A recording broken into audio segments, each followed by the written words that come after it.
Hi guys, and welcome to this review of a game that I think is somewhat of a forgotten gem, the puzzle game Troddlers for the Amiga. For this review, I've been playing the game on my old Amiga 500, so all footage you see here is recorded on a real Amiga computer.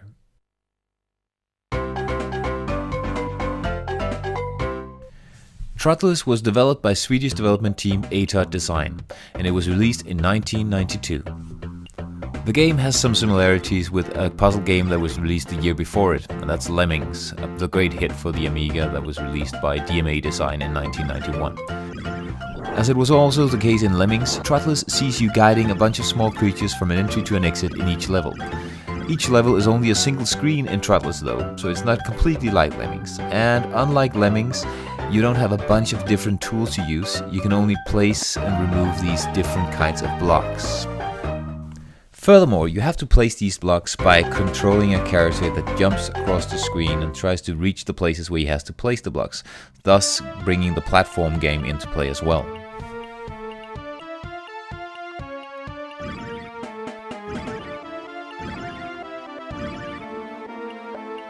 But let's take a step back for a moment and examine the story of Troddlers. As in most puzzle games, the story is not really of any importance. Unless of course you're playing Portal, but that's a completely other game from a completely other generation of games. In Troddlers you're controlling Hocus, or if you're playing 2-player mode you're controlling Hocus and Pocus, who are apprentices of the sorcerer Divinius.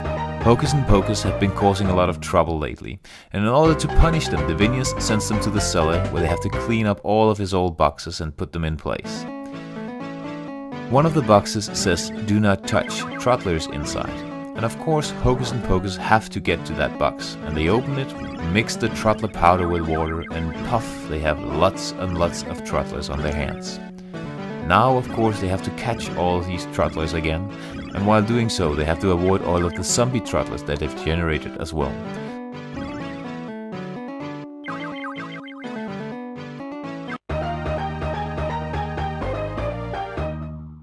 Your poor little Troddlers can die in numerous ways.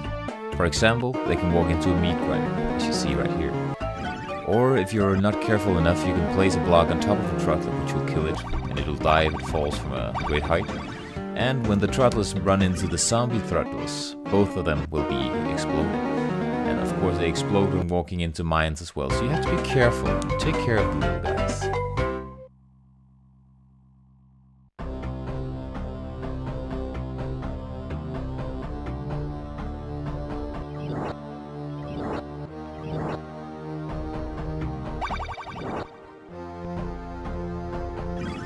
Rescuing Troddlers is not your only goal in this game. Each mission has its own set of goals, and these can be rescuing Troddlers, killing foes, that is zombie Troddlers, picking up different kinds of gems, there are red, green and blue gems to be picked up, or a combination of all of these. The different colors of gems can be generated in different ways. Hitting a Troddler or a zombie Troddler with a rock will generate red gems.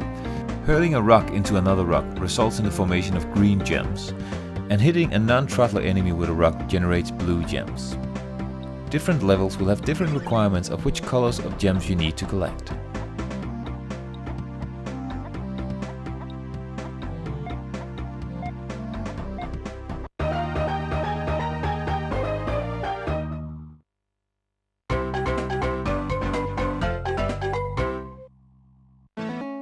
The number of different blocks that you have to work with in Troddlers increases as the game goes on. Initially you only have the normal blocks, the stone blocks, and Troddlers can walk over them without any trouble. After a while you get stuff like the ice blocks that the Troddlers can only traverse horizontally and not vertically. You get mines, and when the Troddlers touch them they'll explode of course. You get these flipper blocks with arrows on them, and if the Troddler steps on the opposite side of the arrow it will flip over to the other side of the block. You get bouncer blocks that are basically the same as standard blocks, but they have a distinguishing benefit. If a Troddler falls from a great height but lands on a bouncer, it will survive. Also you get these blocks called Portal blocks, and the Troddlers will walk on these blocks, but they will move significantly slower than they would on any other block.